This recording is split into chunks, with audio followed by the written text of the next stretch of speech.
Well, I felt older when I turned 60 because by that time I was what was called a deserted wife, and I was living out in the middle of Western Queensland. All the girls were off at university, and I had one 14, 15-year-old boy who was very, very angry, and I felt old.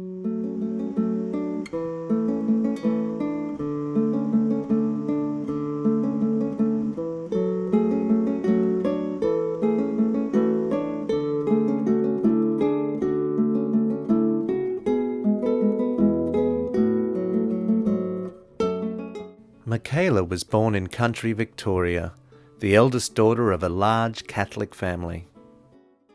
When she was 19, she joined the Sisters of the Presentation of the Blessed Virgin Mary and expected to remain there for the rest of her life. However, she left the order in 1970. She moved to Queensland, married and had 4 children.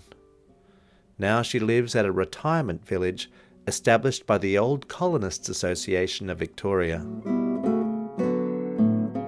I didn't know what I was going to do because I knew I'd never have enough money to buy a house, and I knew, well, I see how women are now in my situation, the demographic of women living in their cars and couch surfing fills me with a lot of angst because I know that could have easily been my fate. And you don't pay what you would pay for rent in an ordinary place. I mean, it's about a quarter of what you'd pay in a house around here. Every single year goes by, there's something else that goes wrong. And I probably am one of the healthiest people here, and the only medication I take is half aspirin a day, nothing else. Not of medications, I take a bit of magnesium, I take a vitamin D, but nevertheless, notwithstanding all that, I am appalled and amazed at how much time it takes to look after your ageing body. Something's wrong with my eyes, something's wrong with my hearing, something's wrong with my skin, something's wrong, and this is really wrong, with my back because I had a leg that wouldn't work about 2 years ago, and I was almost desperate because I couldn't have kept on living here, the sort of life I'm living here, with a leg that felt like a dead leg of mutton.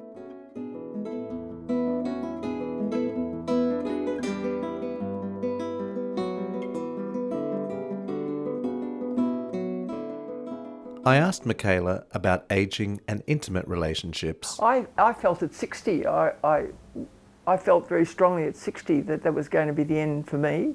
Women of that age find it much, much harder to find a partner, I knew that, than men of that age, much harder. And men are more satisfied with what they can get too.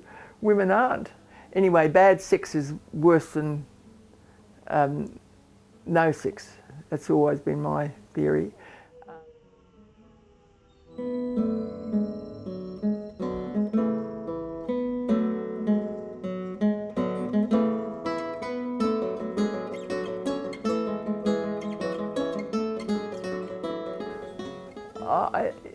If you're asking me about euthanasia, I don't know whether you are or not, but I think I haven't investigated it sufficiently. I haven't studied it sufficiently because I'm aware of the dangers involved, but I'm also aware that many countries like Holland have had it for years without any scandals erupting, as far as I know. I'd just like to investigate that more. I really think death's a blessing. It's part of life, and it's a blessing. It reminds me of birthing a child, actually.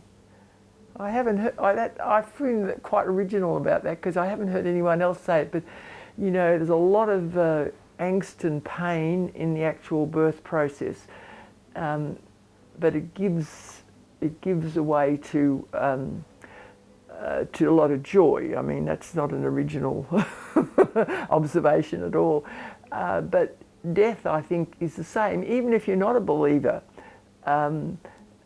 you've lived your life, you've died your death, and whether you believe in anything after that, there's eternal peace there in that.